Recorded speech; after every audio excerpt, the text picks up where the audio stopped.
Here you go. Yeah, okay. Melissa Joe, you'll remember. I will.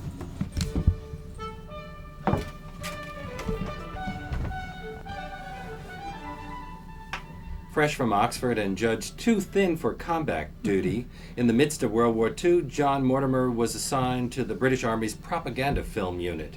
He proudly wore fatigues with the word scriptwriter sewn on the shoulder. In reminiscing about this period in his latest memoir, Murderers and Friends, Another Part of Life from Viking, Mortimer has this to say: I don't think anyone who hasn't lived through those years can understand how different they were from the hopelessly divided and aimless Britain of today. There was an extraordinary feeling of unity, a common aim which was not only to win the war but to create a juster society after it was over. Now, no one can talk of a juster society without being asked, first, how much is it going to cost, and then greeted with almost universal derision. I'm pleased to welcome back to New York & Company the man who, among other achievements, is probably best known, on these shores anyway, as the creator of the immortal Horace Rumpole. Welcome, John Mortimer, to New York & Company. Very nice to be here. This is the second volume of memoirs. The first was Clinging to the Wreckage in 1982, which covered your childhood leading up to your early career as a barrister. But this one is not, we're not talking autobiography here. We are talking memoir, and somebody described it as anecdotage. Yes, it really isn't meant to be, because the last 20 years of anybody's life hasn't got a story. I mean, you've achieved what little you're going to achieve, so there's not that sort of drama of growing up. Well, the first book was more autobiography, wasn't it? Yes, it was. But this is really a description of the passing show of people that crossed my path, of murderers that I was friendly with, of friends, one who was a murderer, and of the actors that I've met and the people I've met writing, and stories about them. Yes, that's true. And if any complaint can be made, it's that perhaps there's less of you here than readers might have wanted, more of the people you've known over the years. Yes, that's absolutely true. I mean, I've really treated myself as an observer of life passing. In a way, for instance, that Isherwood did in his Berlin Diaries. I mean, there's not much about him, but all the characters that pass by are very vivid. An article in the New Yorker says that you want to be liked, not understood. Well, I don't know whether that's true. I didn't write a book which would try to make people understand me. That's true. Mm-hmm. I wanted to write a book that make people understand how I reacted to and understand the people that passed by. And really, that's the way of autobiographical novels. If you take, for instance, David Copperfield. David Copperfield is the dullest person in David Copperfield. Mm-hmm. Everybody else is very vivid. Great Expectations. Those I books of Dickens are very uncommunicative about the central character.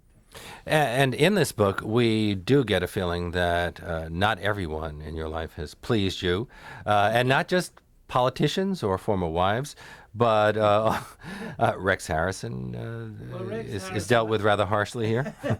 Well, Rex Harrison happened to be a wonderful light comedy actor who was not a very nice person.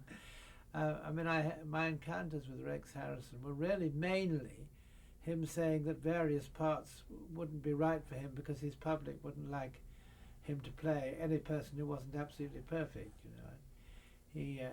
I wrote a Fado farce where the man is impotent, and Rex Harrison said, "Oh no, I can't be impotent. Maybe just once I was."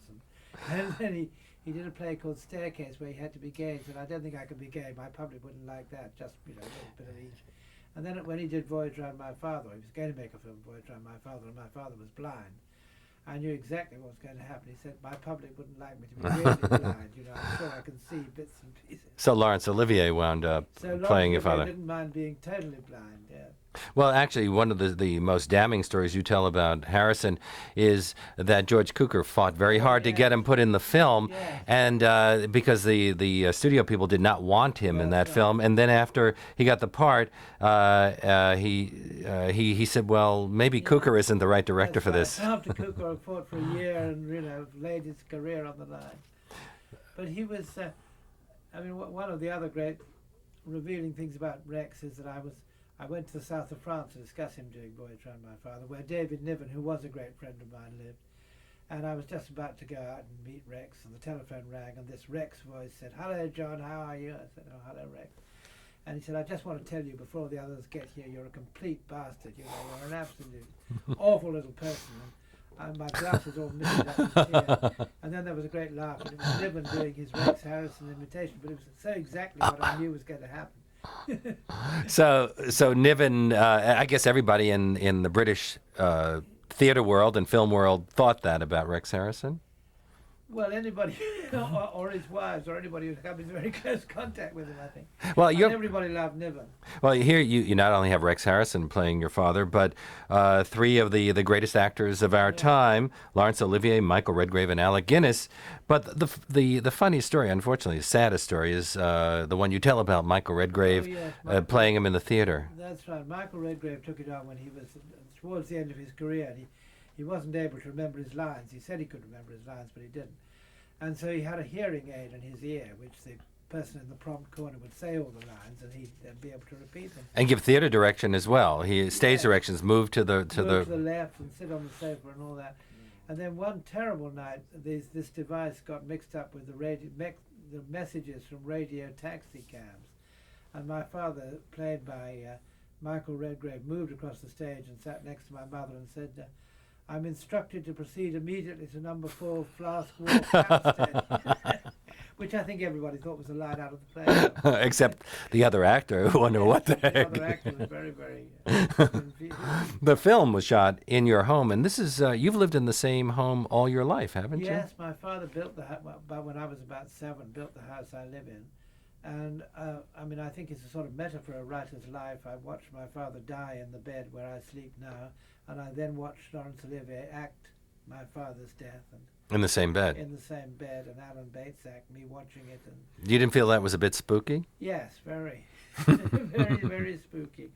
But I feel that that's what writers do. You know, you experience things and then you translate them into drama or whatever, or some sort of art, and have to live through them again. Well, somebody's pointed out that only the very rich or the very poor have these experiences of growing up and living all their lives in the same house. Very, very rare. I mean, I think it's very rare in America, and pretty rare in England. But it's something very wonderful about it. I mean, I've got a 10-year-old daughter now who plays in the same garden and in the same woods that I played in, and it's very nice. Except in a way, I feel I have never gone anywhere in the world. Your mother, Kathleen, seems to have gotten short shrift in this book. Why is that? Well, I don't know. I wrote more about her than I've written before. I followed her footsteps to South Africa, where she was a teacher, and she got rather short shrift in Voyage by my father, I think because my father and I had such a strong alliance that she was a little left out, which was something I very much regret. Mm-hmm. She was a promising painter, wasn't she? She was a very good painter, and she had a picture in the Paris Salon, and she taught art. And she was very brave because she went off to South Africa in just after the Boer War, at the sort of turn of the century, and taught art and rode across the prairies there and dived naked into waterfalls, and then married my father and spent the rest of her life reading aloud to him, really. You hardly mention your first wife, the writer Penelope Mortimer here. Actually, your second wife is also named Penelope. I know, very convenient for it, whatever you think. Is that because you were hurt by her rather unflattering depiction of you in her book About Time, too? Well, I certainly didn't want to get into a controversy about the accuracy or not of that. Have you read that book?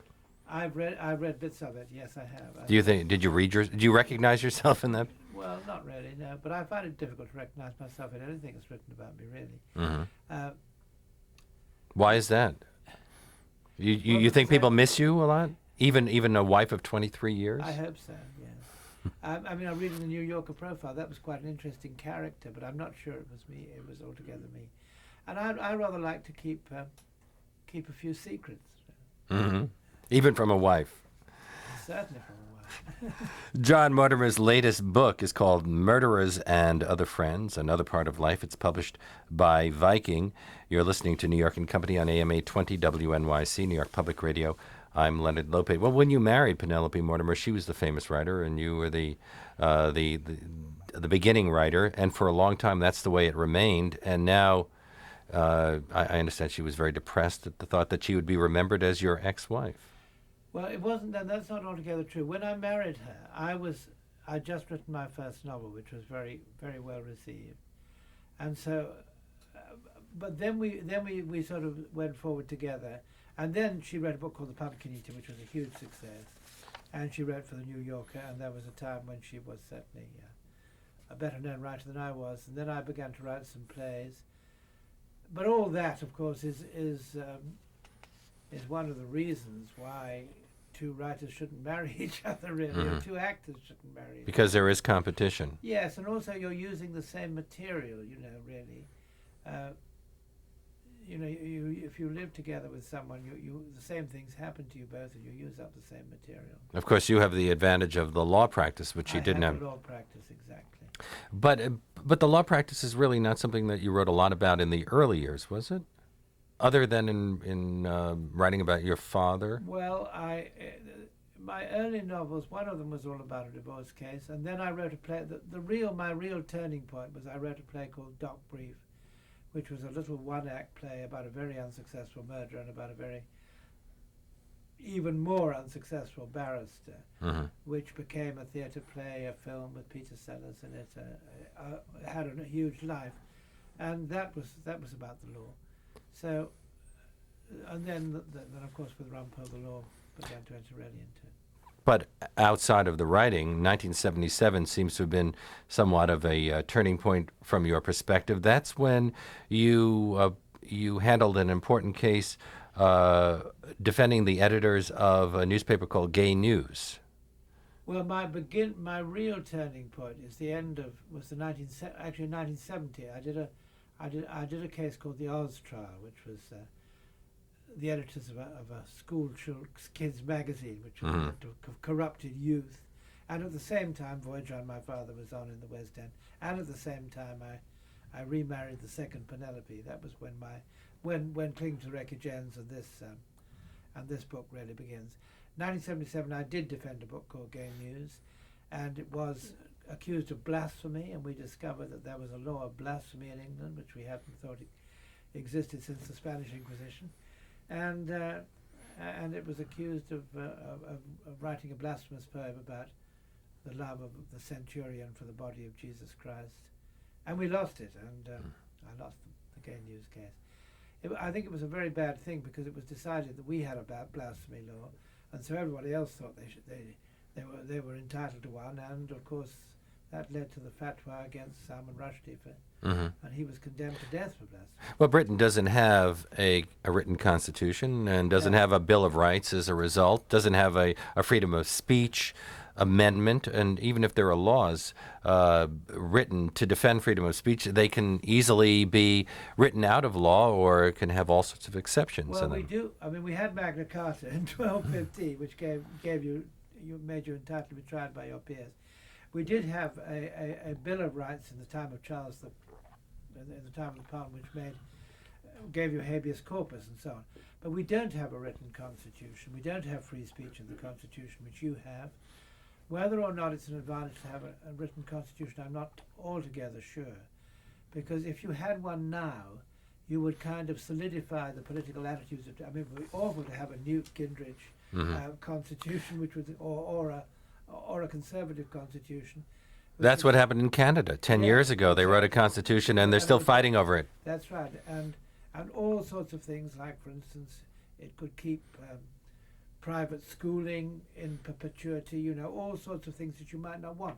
So not having a constitution, in a way, makes the law move with the times more, I think. There's a lot about politics in this book. In fact, I opened with a statement about how things seemed, the whole attitude of the public in England during World War II seemed to be so antithetical to what's going on now. Is it because of Margaret Thatcher that all of that has been turned around? Did she change the way people thought about what a country should be?